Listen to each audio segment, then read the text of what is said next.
एका शब्दाने मृत्यू टळू शकतो का? एका लीलेने भयंकर व्याधी नष्ट होऊ शकते का? आणि एका संकल्पातून अमर कीर्ती जन्माला येऊ शकते का? आजची कथा आहे स्वामी समर्थ यांच्या अशा अद्भुत लीलेची, जिच्यात मृत्यू, रोग, पैसा आणि भक्ती सगळ्यांचीच परीक्षा घेतली जाते. आज आपण बघणार आहोत स्वामीचरित्र सारामृत अध्याय 9. अक्कलकोट नगरीत त्या काळी अद्भुत वातावरण होते. घराघरात स्वामींचे कीर्तन चालू होते. ब्राह्मण भोजन, नामस्मरण, ध्यानधारणा अखंड सुरू होती. स्वामींची कीर्ती दाही दिशांना पसरली होती. मनातील इच्छा घेऊन लोक दूरदूरून अक्कलकोटला येत होते. ब्राह्मण, क्षत्रिय, वैश्य, शूद्र इतकेच नव्हे तर पारशी आणि यवनसुद्धा श्रद्धेने स्वामी दर्शनासाठी धावत येत होते. यात्रेची इतकी गर्दी असे की अक्कलकोट नगरी सदैव आनंदमय असे.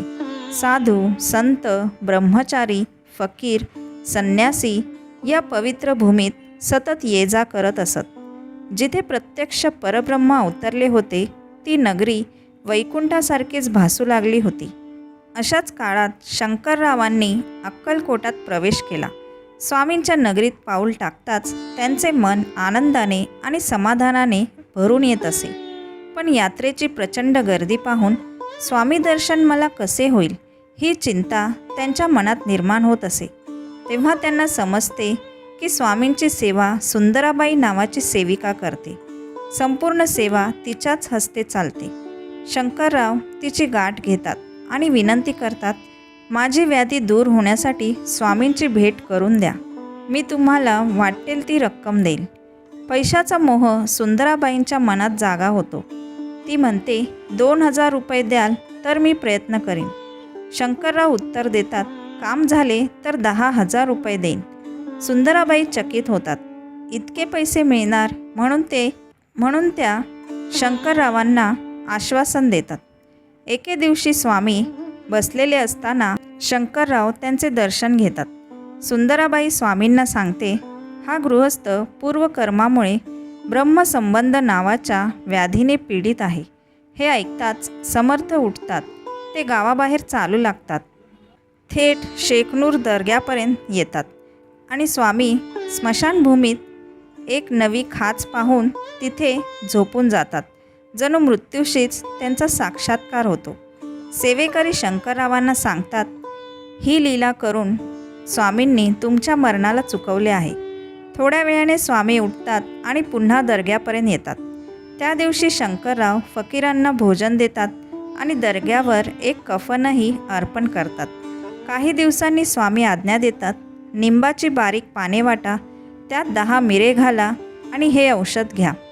शंकरराव स्वामींनी सांगितल्याप्रमाणे औषध घेतात आणि 10 दिवसातच शंकररावांना फरक जाणवतो. हळूहळू त्यांची व्याधी नष्ट होते. काही महिन्यातच ब्रह्मसंबंध पूर्णपणे नाहीसा होतो. त्यामुळे कृतज्ञतेने शंकरराव पुन्हा अक्कलकोटला येतात आणि ते ठरवतात 10,000 रुपये स्वामींच्या चरणी अर्पण करीन. पण स्वामी आज्ञा देतात, मला हे पैसे नको. गावाबाहेरील मारुतीजवळ चुने गच्ची मठ बांधा. बाकी लोक म्हणतात, तिकडे सगळा एकांत आहे, त्यामुळे तिकडे राहणार कोण? पण स्वामी पुन्हा आज्ञा देतात आणि भुजंगादी देवतासुद्धा तीच जागा दाखवतात. शेवटी तिथेच मठ उभारला जातो आणि शंकररावांची कीर्ती अजरामर होते. स्वामी चरित्र अगाध आहे. थोडी सेवा जरी केली तरी दोष नष्ट होतात. जो स्वामींचा दास बनतो त्याला विष्णू आणि शंकरही वंदन करतात. स्वामींची कृपा ही फक्त चमत्कार नाही, ती कर्म, श्रद्धा आणि समर्पणाची परीक्षा आहे. इथेच 9वा अध्याय समाप्त होतो.